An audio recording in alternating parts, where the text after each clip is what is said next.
there was only one bid, and we'll be approving a 3-year contract with that company tonight. Second is a presentation regarding Teterboro Airport and a flight path update, and I'll turn it over to Deputy Mayor Kathy Kennison. Thanks, Vinny. We had our quarterly meeting at Teterboro Airport for the TANEC committee. And as usual, I'd like to kind of give a briefing as to where we are, and there are a lot of folks in town interested in that information.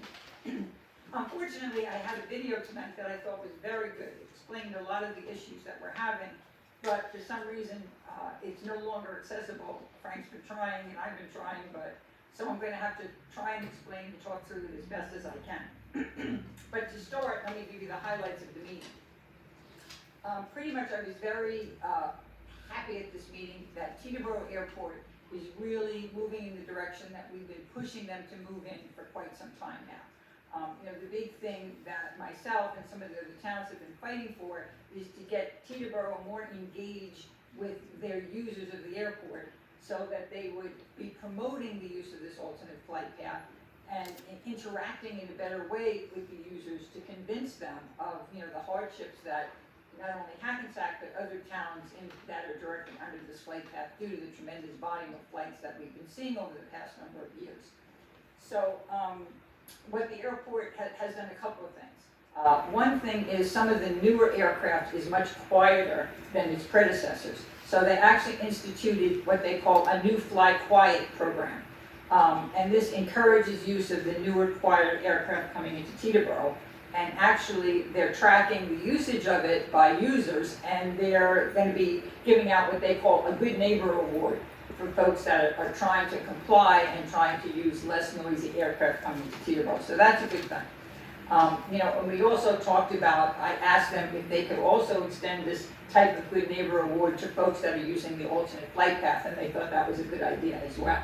But other things that they've been doing is they've been briefing the pilots on this at each one of the meetings. They've come out with these posters, and they're actually going to be sending some to me here in Teterboro, in Hackensack, so we can post them around City Hall, Vinny.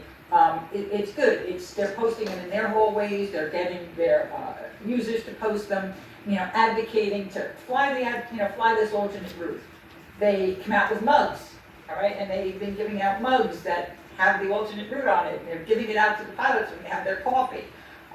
They revised their flight crew handbooks and their booklets and even their mobile app to continue to promote this. So to me, they were at the exhibit. There was an exhibit in Tennessee, NBAA, that's the National Business Aerospace Association, which is a users group, so to speak. And that was in Tennessee. And at their booth, they also continued to promote this alternate flight path. So these are all really positive steps coming out of Teterboro Airport, where in the past, it was kind of, me pushing and pushing, and we really weren't getting that kind of advocacy. So I was really happy to see that. As far as the changes in this particular quarter, again, still it's predominantly at night, but even though it's a little bit less than it was last quarter, we're still seeing a little over 30% usage of the alternate flight path at night. Now, if we could get that in the day, we would be happy. If we could reduce by 30% what's flying over our homes, to me that would be a great goal. My issue is if we can get it done during the day, during the night, why can't we get it during the day?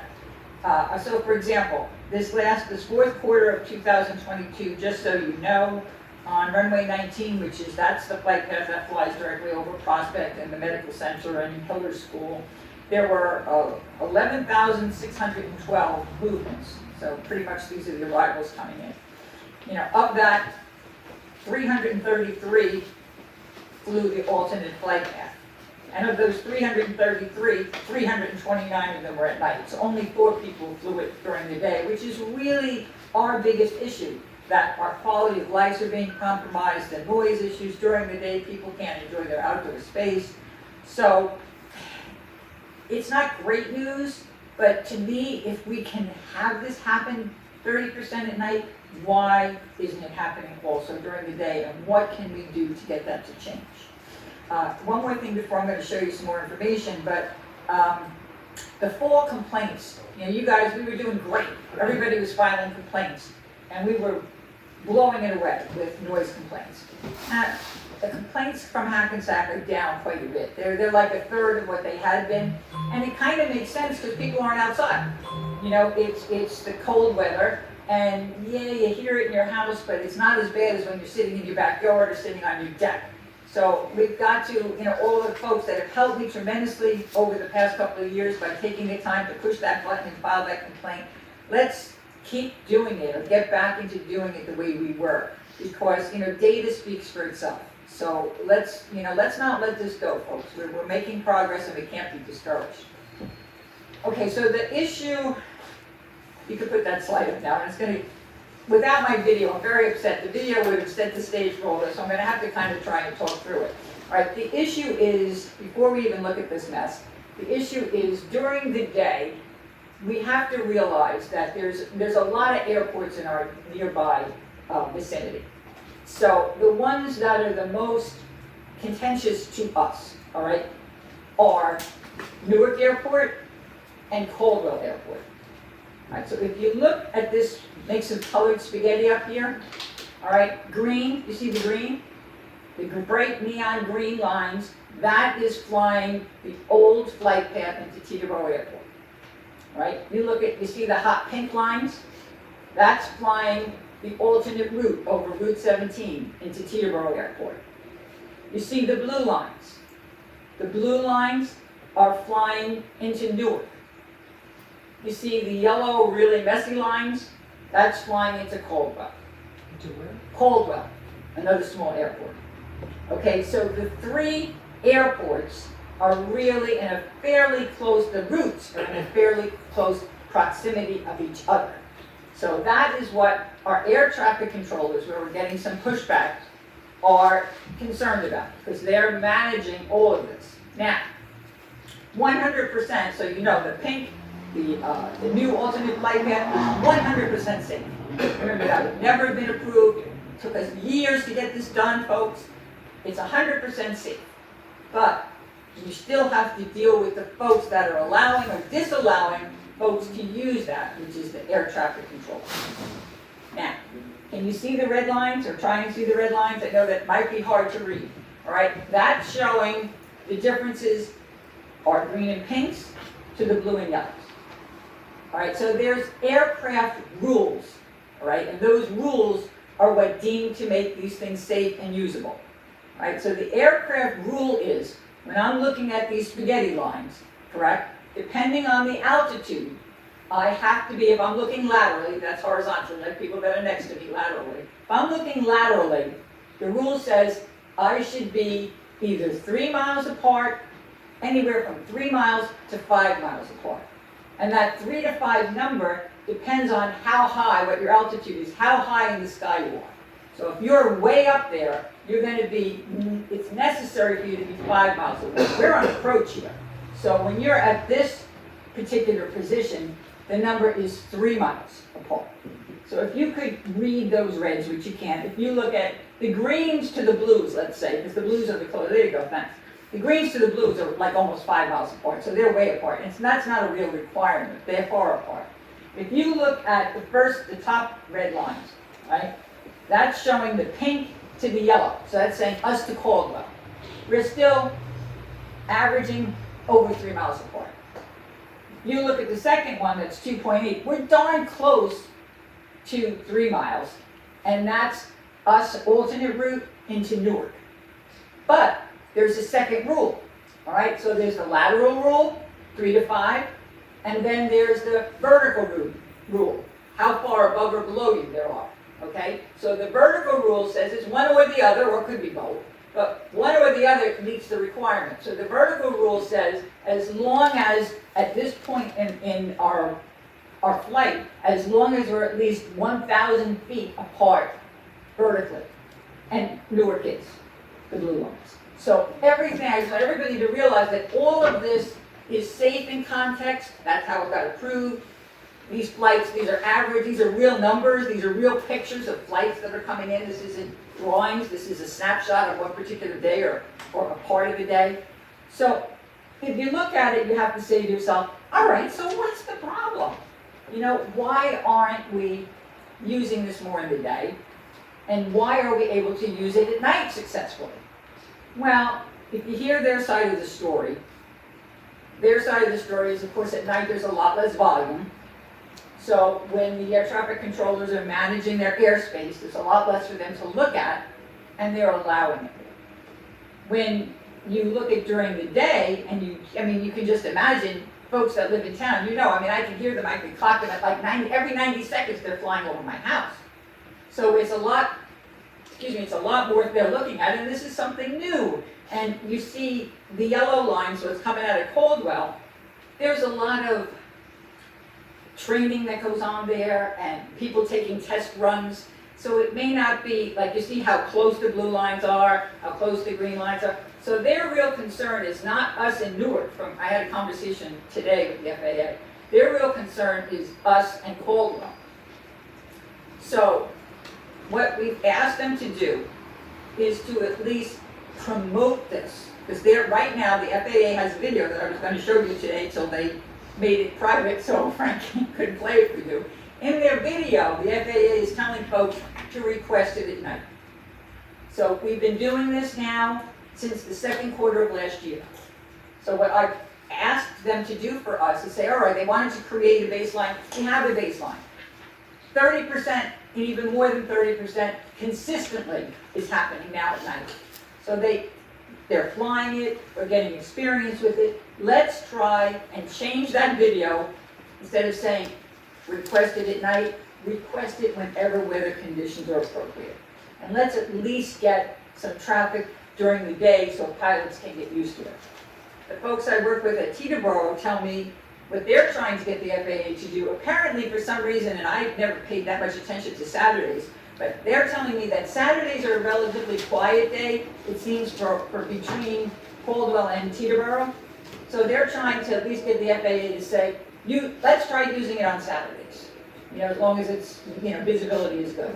And I think if we could get the folks to use it, if we could get the air traffic controllers to be comfortable with it, we could see those daytime numbers go up.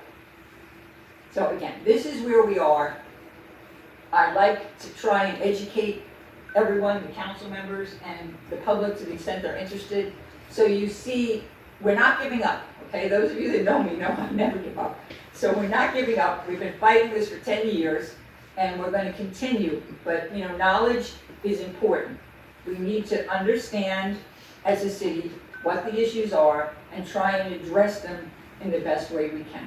So I'm slightly encouraged because we're stable at night and because Teterboro is now taking the bull by the horns and actually promoting it, really becoming advocates of it. This is good news for us. So I'm going to continue to work on this issue with the FAA, and let's see what happens next quarter. Okay, thanks. Thank you. Thanks. I hope I didn't confuse everybody. No, it's fine. Next up is Chris Reading, our city engineer and CSO and stormwater.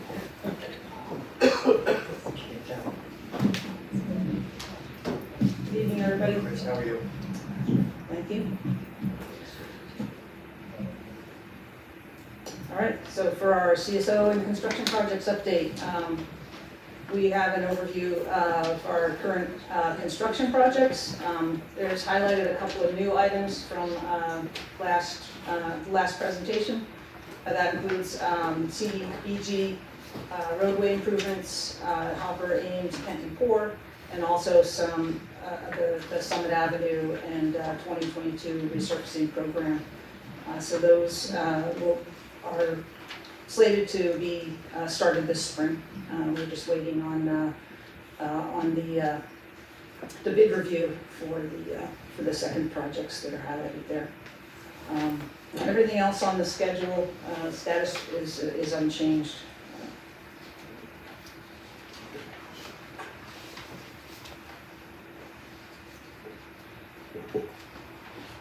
So on Clay Street, contract 3, the box culverts from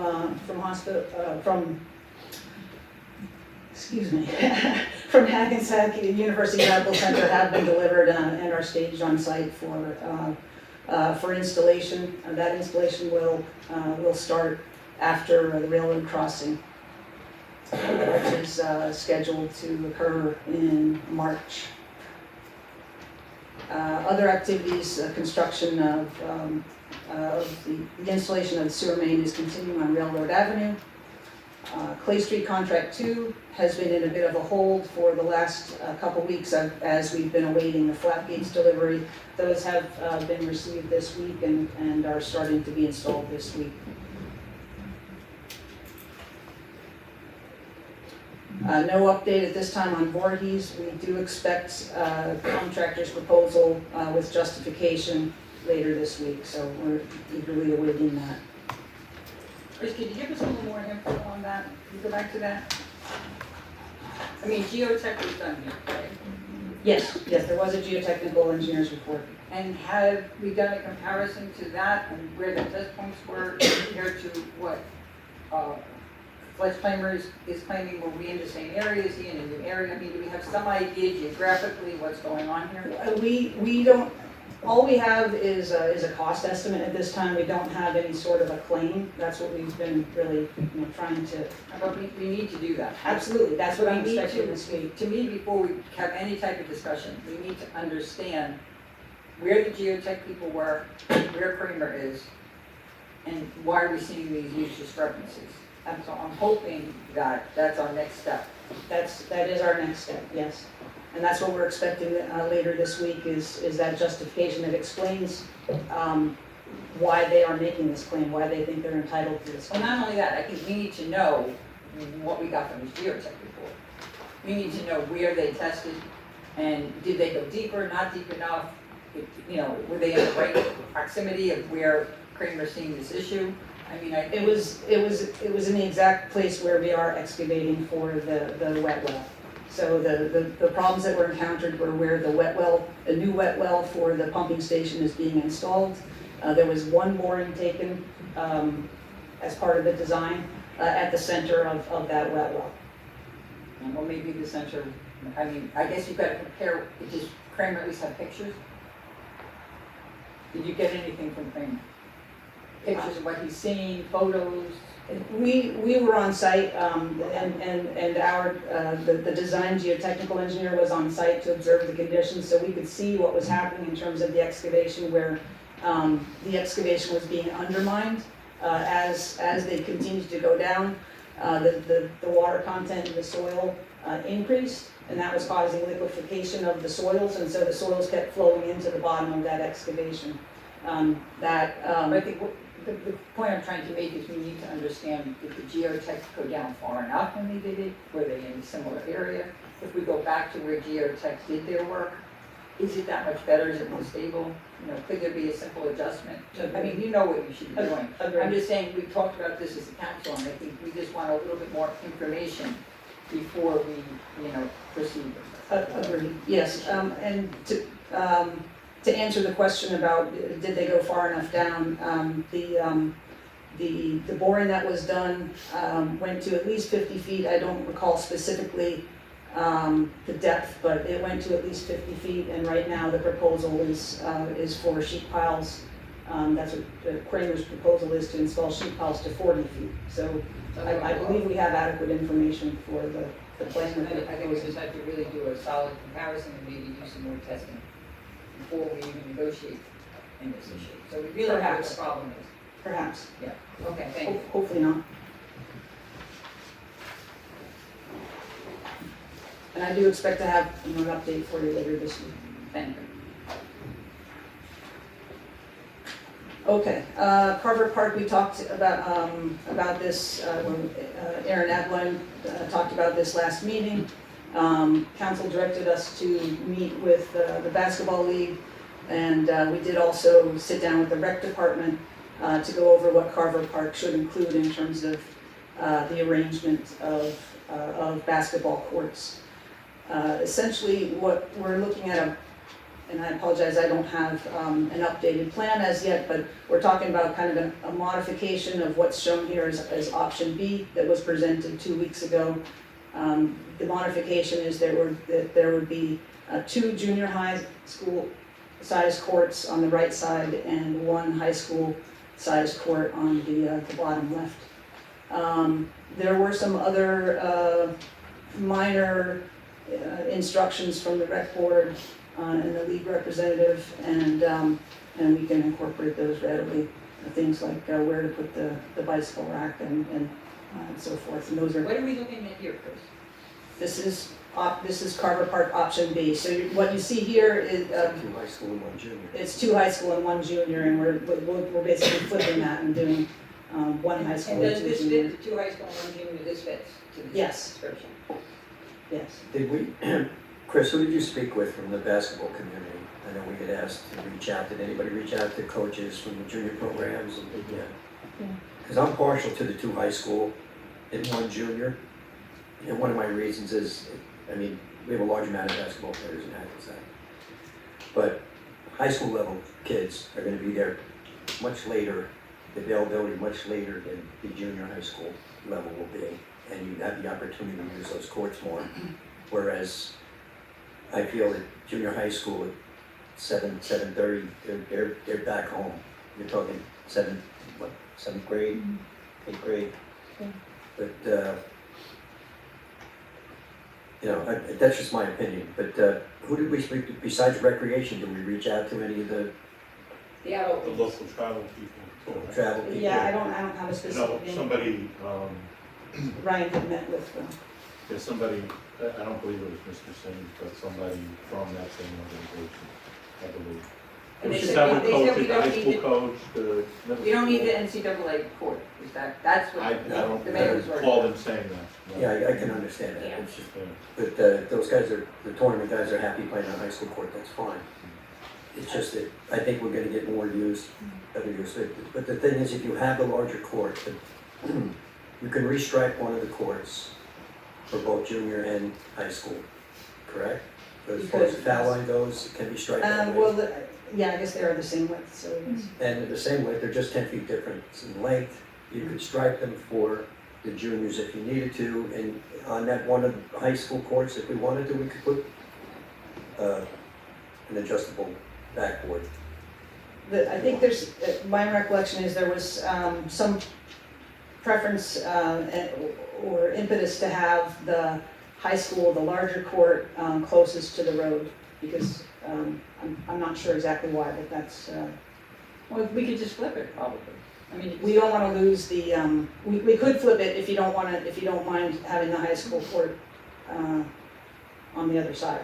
Because if you're looking to have 2 high school courts that could be striped also with dual stripes, that those would go on the right-hand side. Well, even just one of them, so we'd still. I would just do one of them, so that it's available, you know, that way it could be either or for one of those courts. Because what's gonna happen is if you have the adult people playing at night on the high school court, there's no place for our high school kids to play, the 2 junior courts.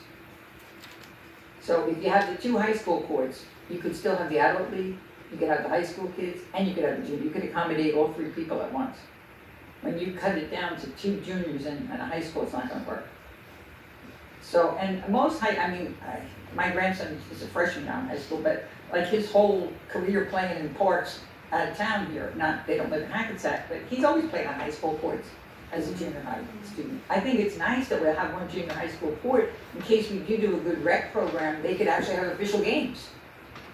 But I think, a lot of kids that play in the parks, they'll play on a high school court. So I agree with John, I'd like to see 2 high school and a junior. I'm trying to think, throughout the city, the high school, do they have a full-size court outside? Does the high school? Outside? No, I don't think so, no. And then the middle school has, I think it's a middle school size court at the But junior court. the junior games I've been to at Carver, that's a high school court, the big court, correct? Yes, it is. They don't have a junior court now, right? No, Well, kind of, behind it, yeah. It's not a full-size. Yeah, this is fairly similar to what you have now. Right. So, Yeah. at every junior tournament I've been to, they played on their high school court. By the road there.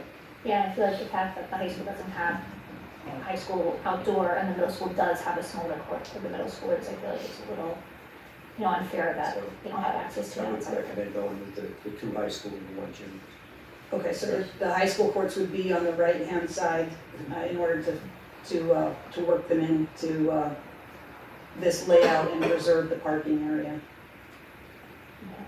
Yeah, that's fine. Yeah, and that's basically what you have shown here. And, you know, just make sure when we do the specs, that they check into the availability of lining one of the high school courts with both Okay. junior and high school, as far as the foul throw and the free throws and the, But if we 3.1. put the high school, if they want the high school close to the street, you could just swap those, right? It's the same width, yes? We put the high school close to the street, if someone wanted that, That's that's second. what If you want two high school courts, they need to be stacked top to bottom. Oh, okay. See the, Yes, yeah. How big is the M&M court? What size is that? I think sideways, because remember, it has baskets both ways, so you could break it down to two juniors. So it's two junior size. I I think think it's juniors this way and it's regulation this way. Sorry. So they still have, They have both, Yeah. yeah. This would be if we had a good summer program for the young folks to play, at least they could have a reasonable game, but I think they can still play on all, but you understand our point, like if we have adults playing and then there's no place, if we had the two juniors, there's no place for high school. Yeah, just working with recommendations, so definitely, but and make sure you go back and speak to the people. And explain to them what our Explain thinking why. is, yeah. And if there's an issue, let's, you know, That's call us right. up and we can discuss it. okay, we'll do.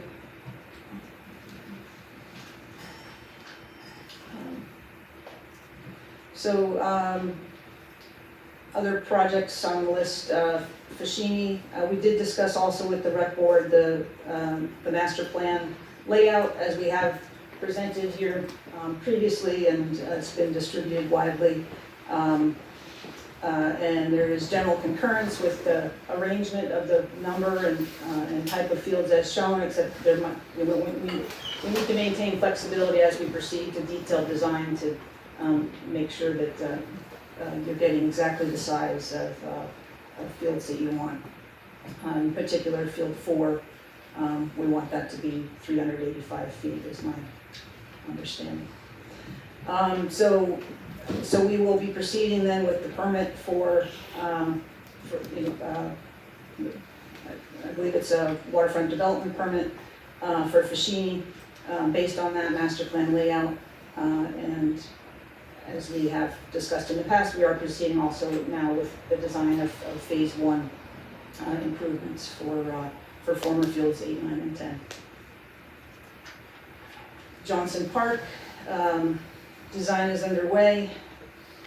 There will be multiple bid packages for Johnson Park. The first one will be to prepare the site for, in terms of geotechnical conditions. There needs to be a pre-loading of the site to accept the construction of the foundation for the structure.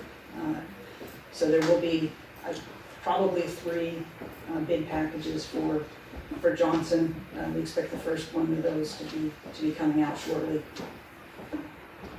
And for Sky Park, we have discussed in the past that we're working hard to get that park open this spring.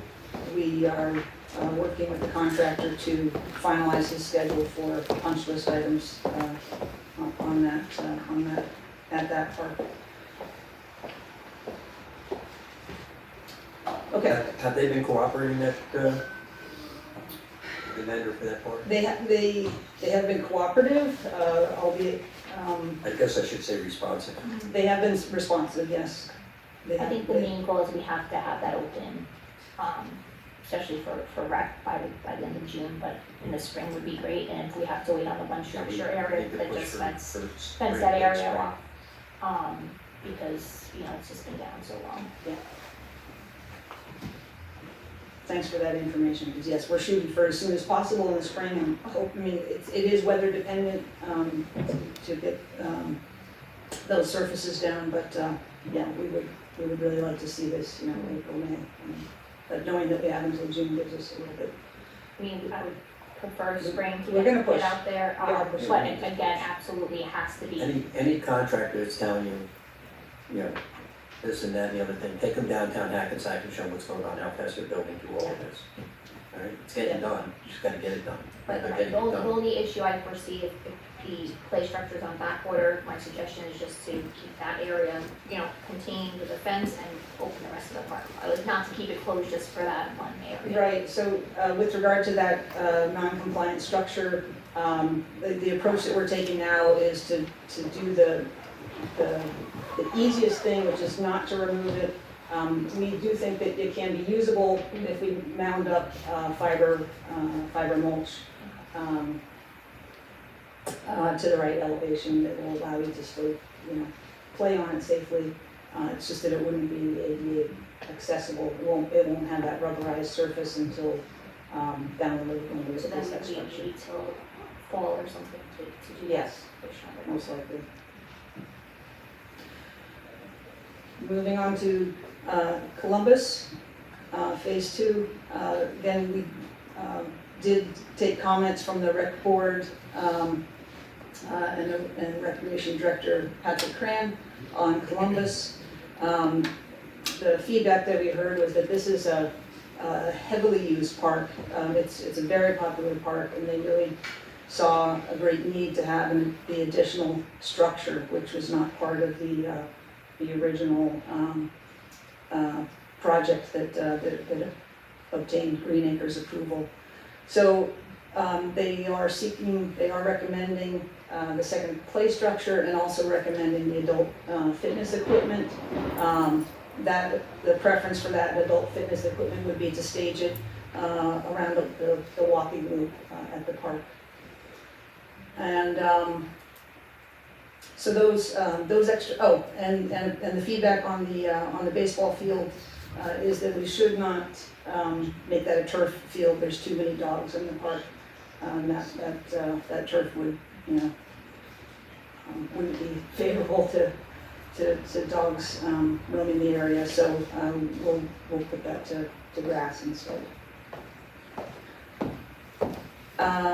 So those items are additional, as I said, to the original grant. A supplemental funding application will be required to Green Acres. We just received some really good news last week that the Hackensack now qualifies for 100% grants with this cycle with Green Acres applications. So any supplemental funding requests that we do put in would be subject to 100% reimbursement through Green Acres. And is that field softball and baseball? Will that be both? I don't recall. I'll have to get Because I back to you. think turf you can do both, but if we're not gonna do turf, then I guess. Yeah, turf would be difficult to do there because of it being open and with all the activities there. No, I agree, I just. But the field should be laid out for softball and baseball at that Okay. facility. Also, I want to revisit Carver Park. Sure. Real quick if I can. You know, Carver Park's been closed for over a year, well, just about a year. We need to really push to get that open as soon as possible. So I really hope that our engineers and whoever's working on the layout, let's try to make that a top priority, to get that out and get that started as soon as possible. Because we cannot go through another summer without that facility. So please, let's push that. Okay? That's, yes, certainly, that is what we're doing right now. We have heard that request loud and clear.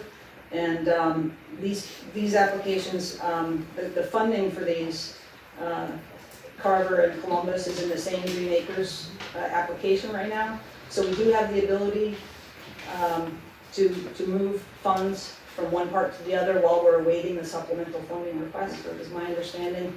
So we do plan to be going out to bid with Carver, right. I think that has to be a priority because Columbus you can use right now. It's not, you know, it's not closed Yes. down where Carver, Yeah. you can't use it, so. Yeah. Chris, real quick, I'm looking at where the baseball field is Uh-huh. at Columbus. It shows that the proposed fitness equipment station is kind of like right located, you said it's near the walkway, but it looks like it's kind of in the outfield, right there. There's a Yeah, so that little blue square down at the bottom right, is that what you're looking at? No, go So up the there's- baseball field. See the white box in right field, proposed Oh, fitness? it has a leader to the blue box. Oh, I'm sorry, I didn't see the leader, I'm Yeah, looking it at, has a I couldn't leader. see the leader on here. That's all. So there were two options that are shown here. The one is one large area near the swing set or the other play structure. I thought they were showing it in the outfield. My bad. Nope, that would be, no, that wouldn't be too, So you go for fly ball, They you want to play a go game. They want to play a game now. yeah. Okay, Okay, so, to make the supplemental application to Green Acres, we will need a public hearing, so you'll have to expect that for the next meeting, because the application has to be in by March 1st. So we will make sure that we have a public hearing on the Green Acres supplement Okay. at the let's get all next the meeting necessary paperwork in, that's on a Monday, that meeting? on the 27th. 27th, okay, You need to let us know, yeah. so it can be advertised and such. Yes. Yeah, we'll get that over to you.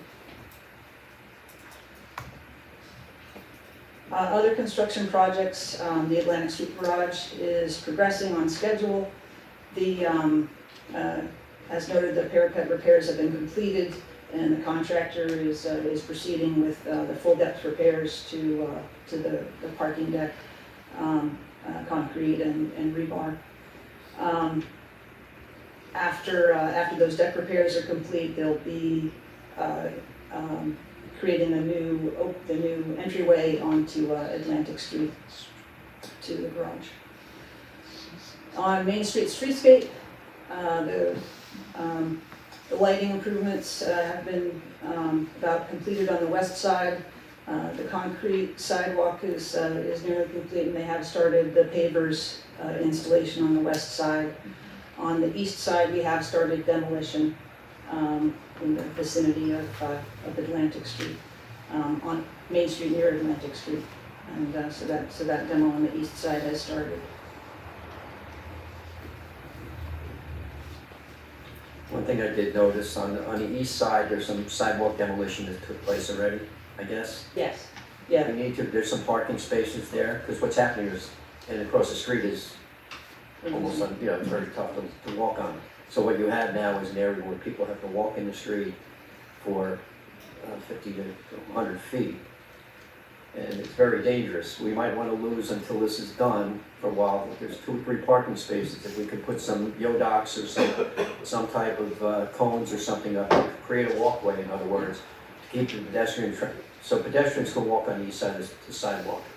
Because right now they're walking in the street, I witnessed it twice already. And we're talking 2 or 3 spots until at least the sidewalk's open. Thanks for that observation. We'll make sure that, I think sounds like something we should be able to accommodate. Chris, real quick, one question in regards to Summerdale, the resurfacing, will that be the whole length of Summerdale or just, no? Just a second. Okay, Yeah. okay. I thought I saw an engineer, I thought I saw a surveyor on Burn Street. That's all it Yeah, said. No.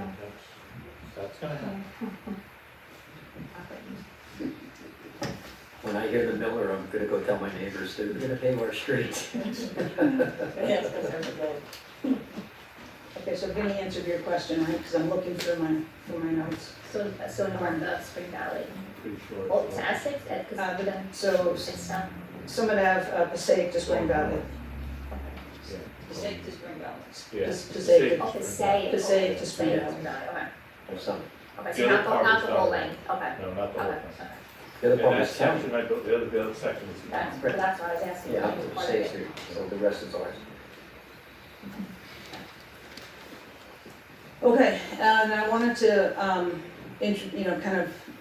we have that big list of capital projects that are in design and in construction, and so this is one project that is kind of been in preliminary design and permitting right now, as we've been working to complete and finalize our application for this FEMA grant. And that's the Green Street flood mitigation project, where FEMA has promised the city $40 million towards flood mitigation in this vicinity. And we, so we were somewhat late informed by the Office of Emergency Management that certain materials would have to be in place at the same time that the grant is awarded, and that would be in September. So we're making this application to Emergency Management and on to FEMA in March. And they will be evaluating that application, and upon its award in around September, we would have to have land use permitting complete.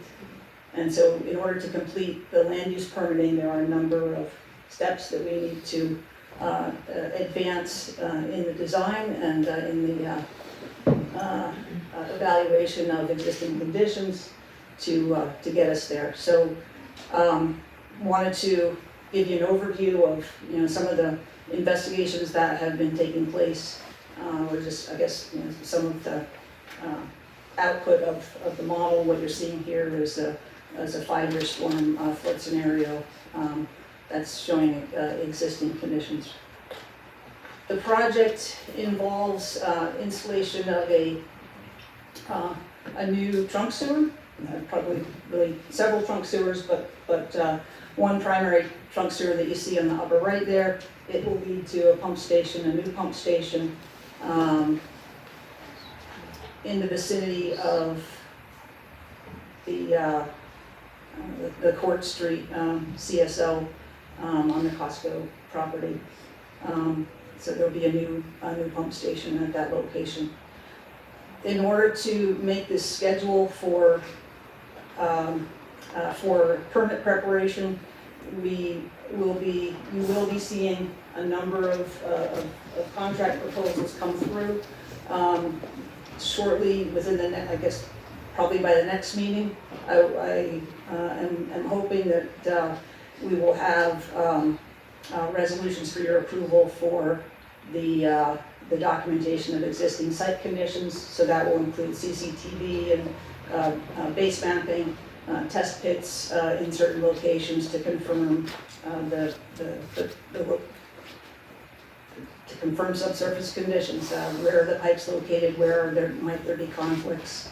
What are the materials that if we have some unknowns there? So that's one contract that will be coming up your way, and also is a long lead item that we need to get started on for permitting. Basically, all those items that were in red on the slide, but about items 1 through 4.5 need to be completed by September. We won't have all of the permits, for example, some of the treatment works approvals for the specific facilities won't be filed yet, but we will have the waterfront development permit, flood hazard area permits, and all those land use type of permits. Chris, could you send those last slides to the council? Do we have them? Yeah, you should have them. Let's see it. Yeah, they're on. One last thing, I know we have on here, but Public county. do we have anything, any idea where we all need to download the land? Yep, it's on the, we do it. It's a sore topic, so I'm hoping We're we're starting, encouraging word. we're starting with the roof, and I do have a cost proposal for the improvements. It needs some additional review and consideration because we have been talking about how to share services, share construction of the facility with in-house resources. So we really need to sit down and resolve that. Maybe next time you could just give us a little update on where that is, because getting the folks out of the M&M building is critical. It's Yeah. gone on for way too long. So I don't know about the rest of you guys, but I think it's worth it for us to hear a little bit about what's happening, because we saw that the bids and the numbers Well, for we the want- roof, we also so I wanna knew get our- something was happening. We want to get our senior center back. Yeah. Yeah. Yeah, we should be able to make that recommendation, I would think, but if not the next meeting, the meeting after that. Even just give us a little update about what going on and what we plan, so I think that would be helpful. Yeah. As you know, you have a resolution for approval this evening that includes roof, That's why I brought it up. roof designs for Thank you. John Earl as well as a couple of other city buildings. So we'll start with the roof and then go from there.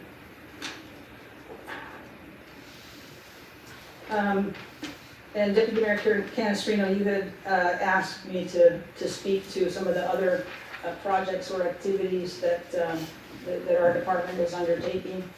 I have a list of 29 other items. I mean, you can send them to us. If that's your preference, that's what I'll do. Everybody gives you a chance to look at it, maybe Yes. before it tells them they miss one. All right. Thank you. You're welcome. Thank you, Chris. Good evening. That's all I have, Mayor. Okay, need a motion to open to the public. Offer. Second. Roll call. Councilmember Von Rudenberg. Aye. Deputy Mayor Canestrino. Aye. Councilmember Pataglia is absent. Councilmember Carroll. Aye. Mayor LaBrus. Aye. Anybody from the public who'd like to speak, please come forward. Come to the podium, give your name to the clerk. You'll have 3 minutes. Frank, get the clock ready.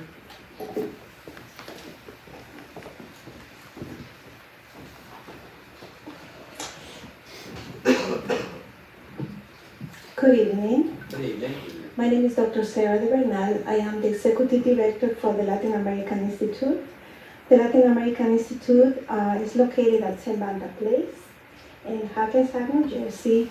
We have been serving our community since 1988. And we started in Park Avenue, and since 2002, we are currently in 10 Banda Place.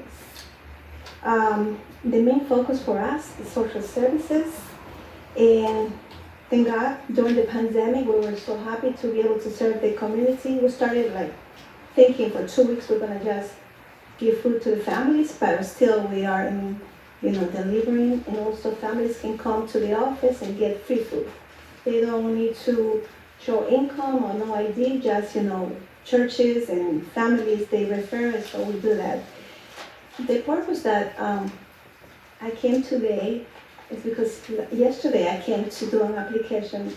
We would like to do a health fair on March the 4th, and we would like to see if we can use the Civic Center. One of the reasons why we want to do the health fair is because we do believe that the families in the community, they need to get the right information for amazing organizations that they are around, and they provide excellent services.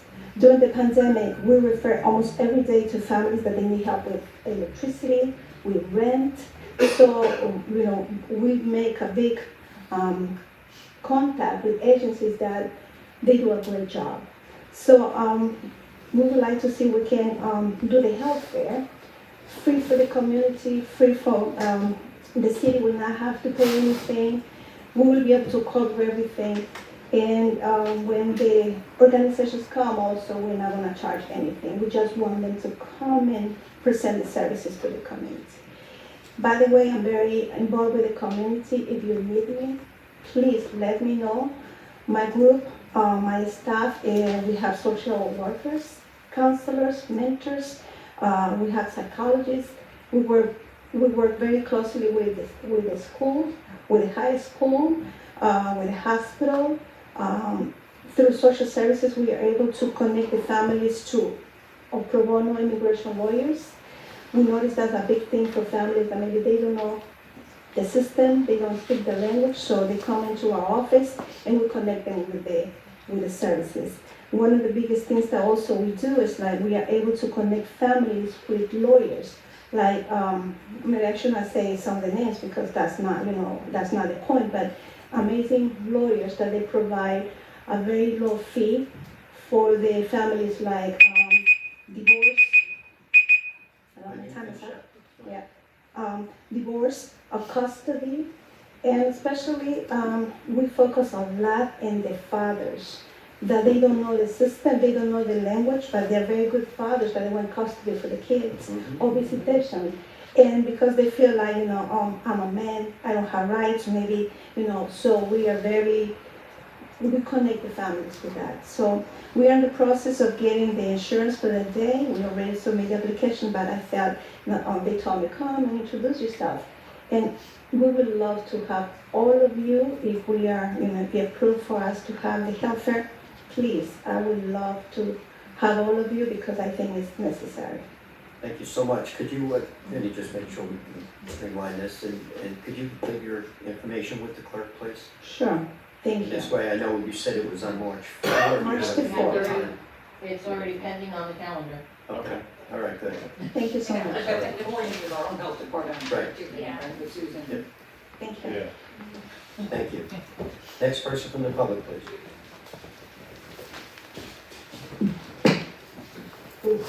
Good evening. I watched the video of the presentation of the last time about the park, Carver's Park, and I saw there was some kind of going back and forth about the design and what should and what shouldn't happen. John, I want to say thank you for just saying that you want to give it back to the community basketball people because that's where it should be. So let us reach out to Mr. Gordon Whiting, Aaron Taylor, and the other basketball coaches that can come in and actually give some direction to the design of this park. We want it done correctly, not fast. We don't want it done because someone says this is the design that should happen. We want the right design for these young people because, as Mr. Carroll said, yes, it has been a complete year and we don't want to go back into the summer with kids, not having anything to do. So basically, if this park is not done or, at that time, where could these children now go to have their basketball tournaments and so on and so forth? So We're hoping for a fast push on this. The engineer said Yes, Chris is Yeah. here. And maybe Chris, get that connection going quicker to get this layout approved Okay. as quick as possible. Gotcha. So I will do that. I have already reached out to Gordon Whiting, and I think the other coaches have already. We do have the M&M Rec Center where we can move the tournaments indoors if we have. If you have to. Okay. So I just wanted to make sure that, these kids have something to do for the summer and not just run amok. Is Columbus done? And would they be able to utilize Columbus if they had to? Okay. All right. Thank you. Bridget, can you get us the contact information quickly then? Yeah. Just Gotcha. email something so we have it. Gotcha. I'll send it to city manager. Thank you. No problem. Next person from the audience, please.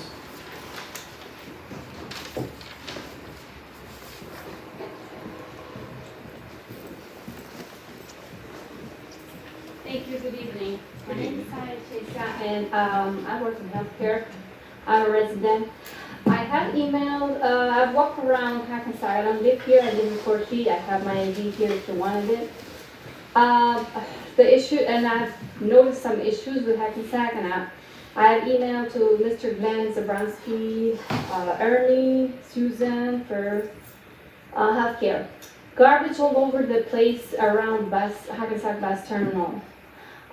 Yes, Susan has helped, but as soon as the health department turns their back, the garbage is all jammed. The CVS, the parking lot at CVS is jammed with garbage. All around, the TD bank, they have nothing to do with it. They clean their area.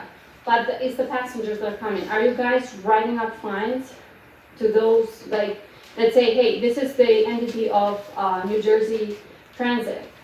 They're not keeping it clean. I have spoken to them. They're like, okay, we'll hire someone, but they're not doing it. It's been like months. Are you giving fines to them? Because other than that, we're running through a deadly vicious cycle. They clean it, they go after, and then it's jammed. Is the garbage coming out of the receptacle or they're just? No, the passengers, as soon as they get off the bus, they just throw it all over the place. And it's jammed like the bushes around Titty Bank, the CVS, also they have to clean their parking lot. And I know Susan has had this, I don't know if so, please write fines, double the fines. Can we put some maybe undercover, Yeah. police there? Yeah, To observe, to see what's going on and start Well, I don't have- giving citations to these folks. The problem is they're not gonna have a fine. They're on the bus. But you can approach them. Yeah. Okay, I'll please you to give me more time then, because I'm running out of time. Sorry. I have a lot. The Yeah, very can you next please push for public, for electric shuttles, electric buses, stuff like that? You know, a lot of pollution is coming out of, but it's in we're living in 2023, and not with gas anymore. The entire world is moving towards solar and, electric energy. We're trying to push New Jersey Transit to bring more electric buses. We don't want that gas anymore. I have a lot of other issues. I was pleased if anyone could just get, I have a copy of this, I can just drop it, and you can read, there are a lot of, yes, We'll make a lot of copies other If things. you leave a copy, it'll make us copies. Yes, you've covered one of the issues on Main Street, 78 and 80s, you know, those are making like the sidewalks are being repaired, and I was passing by, I didn't know where to walk anymore, because they have to make like a path for the pedestrians. But I think the lady I think she's gonna cover the issue, because it's like, the sidewalks also at Riverside Square Mall, in front of Bloomingdale, they have to be fixed.